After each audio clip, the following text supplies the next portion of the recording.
Dean Ambrose is your new WWE World Heavyweight Champion. Hi guys, and welcome to another edition of the General Jerry channel. Ladies and gentlemen, we're going to be talking about a lot of things that happened in Money in the Bank last night. A lot of things happened.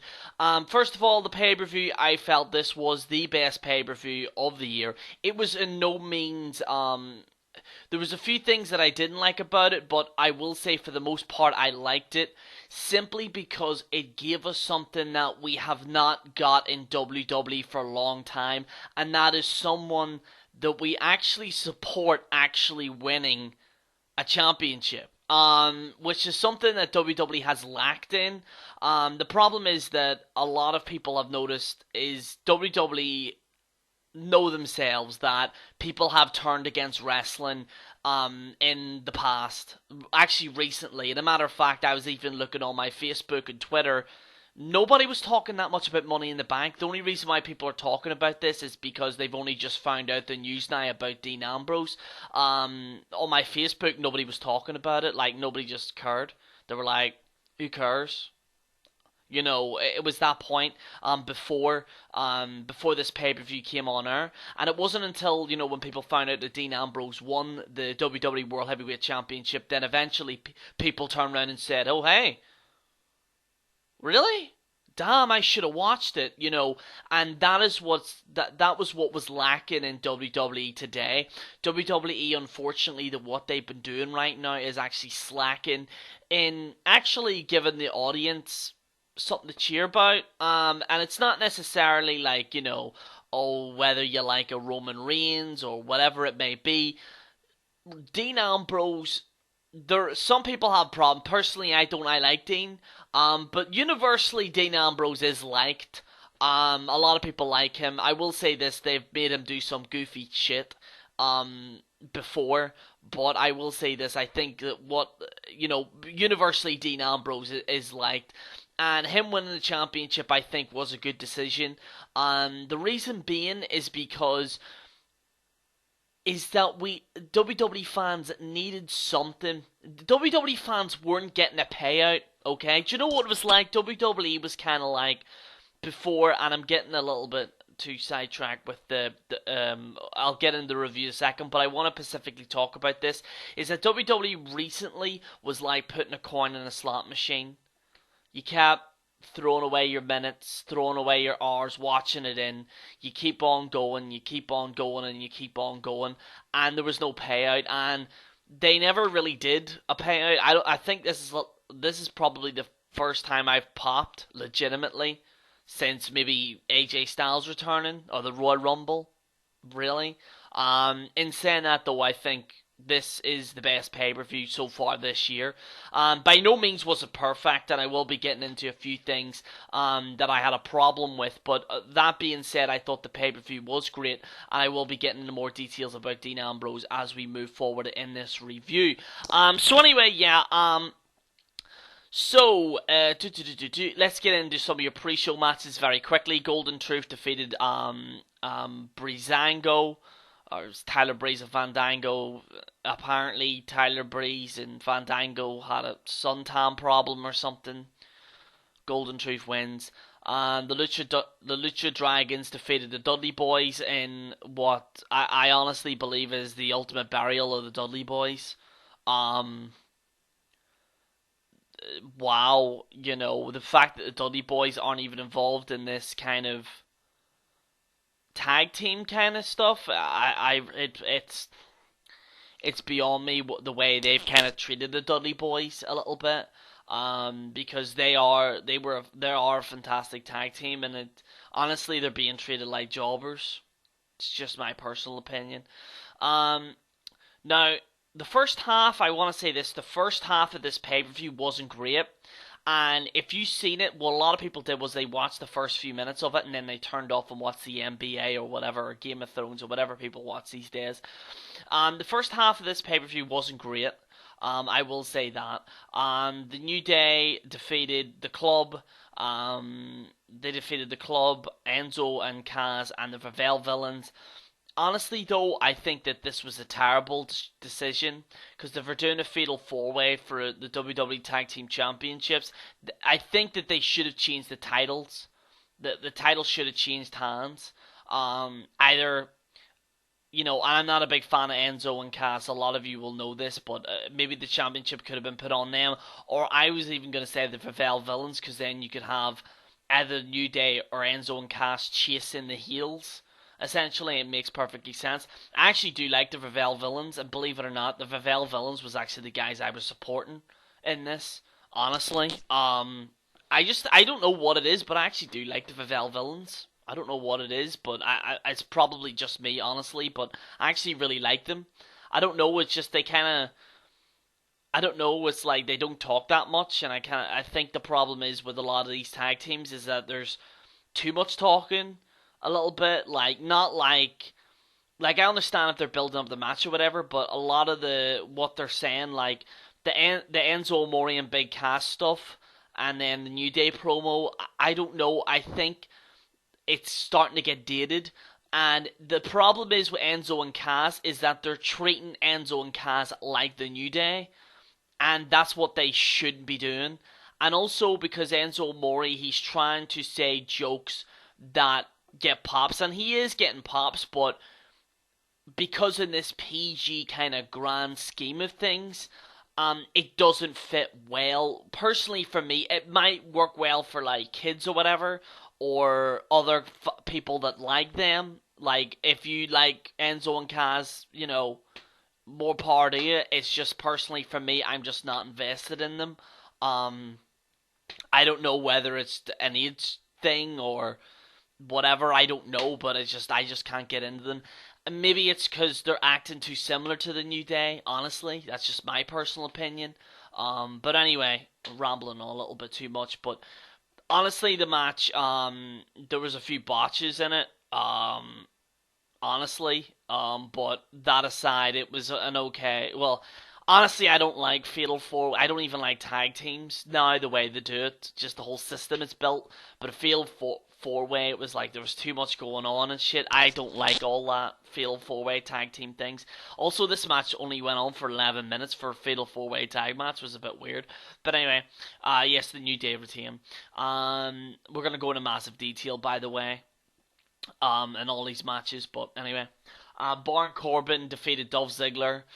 I've been told, because like I said, I've been out of the loop a little bit for the storyline, but I've been told that these guys have like faced each other like way too much, like a ridiculous amount. Hopefully this is the end of it. I don't know where Ziggler's gonna go next, and it does look like Ziggler. He isn't gonna, like, Ziggler now is in like the lower card right now. Like he's in the lower mid card. Now that Dean Ambrose is now the main event, probably Dolph Ziggler's then gonna be put into the middle card again, and they might try and compete or whatever and do all this type of shit. But I don't know. Honestly though, Baron Corbin, he defeated Dolph Ziggler. It is what it is. This match actually lasted long. Decently amount. It was 12 minutes. Charlotte and Dana Brooke defeated Natalya and Becky Lynch. Whatever. Don't really care that much. The fact that the Divas Championship wasn't on the line in this pay-per-view was a bit of a shame. Also, Natalya's a heel now. So, basically, Natalya, she just turned heel on Becky Lynch, and we're going to have a Natalya versus Becky Lynch feud. And then we're going to have Charlotte versus Paige, I think is a fair assessment. Anyway. Apollo Crews defeated Sheamus. In a singles match, it was 8 minutes, whatever. Another throwaway match that had zero storyline built into it. So this is when things kind of start getting a bit better.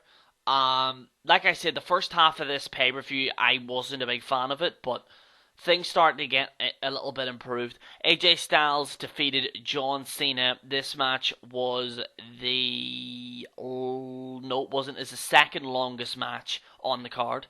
AJ Styles defeated John Cena. Basically what happened was the club came down. They hit John Cena with a finisher. AJ Styles pinned him. 1, 2, 3. AJ Styles defeated John Cena. What's my opinion on it? I felt that this was a decent match. However, I felt that it was very slow at times. It did. That's. I like the way AJ Styles does do it though, where it's like a slow burn and then they build up the match and shit like that. But I felt that at the start of it was a little bit too slow for me. Um, that's just my opinion. I just felt it was too slow, where it was just kind of like, okay, when are we getting the good stuff here? Also, not a big fan of the finish, and I seen this a mile off. I knew AJ Styles was gonna win, but the reason why I knew he was gonna win is because Big John Cena, Big Match John, is gonna beat him in the next two matches, and also AJ Styles, unlike you could say Kevin Owens or whatever. I think he did win clean or something, but unlike any, AJ Styles didn't win clean. And like I said, it is what it is. You have to take it the way it is. But I mean, AJ Styles could have at least hit his finisher before he pinned him. That's just my opinion anyway. But yeah, AJ Styles defeated John Cena. John Cena looked very dehydrated a little bit. I don't know if that was just me. Maybe it's just him aging a little bit, but he looked very dehydrated. I don't know if he dehydrated himself, when he was going into this match, because he kind of looked like kind of skinny a little bit. I don't know if it's just me, but he just kind of looked a little bit different. But anyway, probably looking at it a little bit too much. Let me know what you think in the comments on that. Dean Ambrose defeated Alberto Del Rio, Cesaro, Chris Jericho, Kevin Owens, and Sami Zayn. Honestly, this match was a bit of a spot fest. You had Del Rio having his turn, Cesaro, then Chris Jericho, then Kevin Owens and Sami Zayn, and blah blah blah blah. At the end of the day, really, if I was happy if Dean, I would be overjoyed.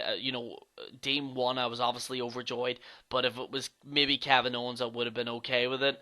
Sami Zayn, I'm sure he might get a shot at one time, but I don't think he would get it. Cesaro, I don't think he would get it, and Del Rio, I don't think he would get it. Chris Jericho, I hope he wins it one day, because I think he actually deserves it, because he was the guy that created it. So I actually hope one day that he actually wins it one day. I doubt it, but anyway. Rusev with Lana defeated Titus O'Neil. Not a great match. Basically, this was just a squash match. This was completely useless. There was no need for it. Rusev was chanting in front of Titus' son. This was just ridiculous, and it was boring, and it was incredibly short. So yeah, I wasn't a big fan of it. Seth Rollins defeated Roman Reigns. This was a single match for your WWE World Heavyweight Championship. And yeah, basically Seth Rollins defeated him. Honestly, great match. Roman liked the psychology with Roman a little bit. Want to see more of that. The more aggressive type, I'm gonna kill you type guy. That was the problem with Reigns before, was he was a little bit, haha, haha, I'm Roman. Hi guys, I'm just happy to be here. And this Roman, watching the match, he did look like he legitimately wanted to kill Seth, and that's what I want to see more from Roman. Um, and obviously Roman was doing very heelish things, which I would like to see more often. I think almost like while John Cena is a type of guy that would act all happy, Roman Reigns should be still a heel. No, but should be still a face, but do heelish things. Like it's kind of like a reversal of what Cena does, if that makes sense. So it's not the same thing, because if Roman's acting like John Cena, he's just gonna act like John Cena. But I did like what some of the things that Roman was doing. I don't know, but just the look and shit like that. I don't know. Maybe I'm looking into it again a little bit too much, but it's just the way Roman kind of was carrying himself about in the match. I really did like. He legitimately wanted to kill this man, and that's what I want to see in WWE a little bit more. And honestly, I thought this was a good match. And this is the point where everyone leaves. Everyone's like, okay, happy, haha. But no, Dean Ambrose took a leaf out of Kane's book. A lot of you might remember Kane cashing in. I think it was like Rey Mysterio. Dean Ambrose cashed in against Seth Rollins, won with Dirty Deeds, and this match lasted 9 seconds, and Dean Ambrose is your WWE World Heavyweight Champion. What's my thoughts on this? I actually think that this is a great decision. This is something that fans needed, because there are fans, and if you've been watching this review for so long, I've probably been talking a little bit too much there, 15 minutes, but anyway, this is something that fans needed, because, and I'll explain why. Even people stop reviewing Raw and pay-per-views. WWE is probably the worst I've seen it in terms of people talking about it. Nobody was talking about this. Everyone was talking about the NBA finals. Everyone was talking about Game of Thrones. Everyone was talking about all this type of shit, right? No one was talking about the pay-per-view tonight. And they needed this for people to say, oh shit, I should probably tune into Raw today, right? And that's what is needed, essentially, because fans, the reason why it's not so much, it is the storylines, it is to do with maybe some of the promos acting a bit cheesy, but the main thing is that some fans weren't getting a payout. And what I mean by that is that you had your Romans, and whether people admit it or not, people hated Seth Rollins back then as well. I personally liked him, but people saying, oh, like, there's people saying, oh, I like Seth Rollins, he's great, while about a few fucking months or a year ago they hated him, you know what I mean? Honestly, but yeah, but like Seth, you know, he's a great guy. I think he's a good wrestler, but back to what I was actually going to say there was that the fact that we never got an absolute payoff, and Dean was that payoff, and they kind of teased a little bit him getting the championship, and they've done it so many times that people were like, do you know what? No. Okay, see you later, bye. Kind of reminds me of when you ever Cena just kept winning. Like, remember that streak where I know he used to do it before. He doesn't really do it as much now, but like he might still do it. But anyway, like it was like you always seen Cena win, but you wanted someone else to win. Then when somebody else wins, you pop. The thing is with WWE is that we never seen Dean win, and Dean is universally liked a lot, whether it's the hardcore fans or whether it's the PG fans or whether it's a Cena fan or whatever it may be. People do like Dean Ambrose. Some people don't, and I don't blame them, because of the way the storyline has been portrayed about Dean Ambrose and shit like that. It's gotten a little bit ridiculous. But in saying that, I think that this is a good decision by Dean Ambrose, because it just says, you know what? We know you guys aren't getting a payout. We know you guys weren't getting what you wanted. Here's something that you guys wanted, and there you go. And I think this is a great decision. Should be interesting to see what happens. It's gonna be interesting, because rather than getting all three members of the Shield feuding with each other in WrestleMania, we're gonna get it now, and this might be a good decision, because Lord knows they're going to need it at football season, and Lord knows they're going to need it with all the sports and Game of Thrones that's been going on right now. So, yeah, they're definitely going to need it. This might bring more people back to WWE. It will be interesting to see what the damage has been done in the ratings, because as a lot of you know, the ratings were down. WWE need to keep putting out they need to put out good content on Raw shows as well, because like I said, they put out a terrible Raw show and they put out terrible ratings, and that affected this pay-per-view, and because it affected this pay-per-view, not that many people actually may have paid, like, they've got the WWE Network, but they might not have been watching it as much, and that's the danger of it. So, at the end of the day, ladies and gentlemen, Dean Ambrose is your WWE World Heavyweight Champion. I'm going to be rambling on here all day. As you can tell, I'm a little bit tired, because it's 10 right now. It was like, yeah, I've just turned 10 right there now. So, yeah, 10 o'clock in the morning. I can't even remember the last time I did a video in the morning. Anyway, guys, hope you enjoyed the video. This is General Jerry on the General Jerry channel. Dean Ambrose, your new WWE World Heavyweight Champion, signing out.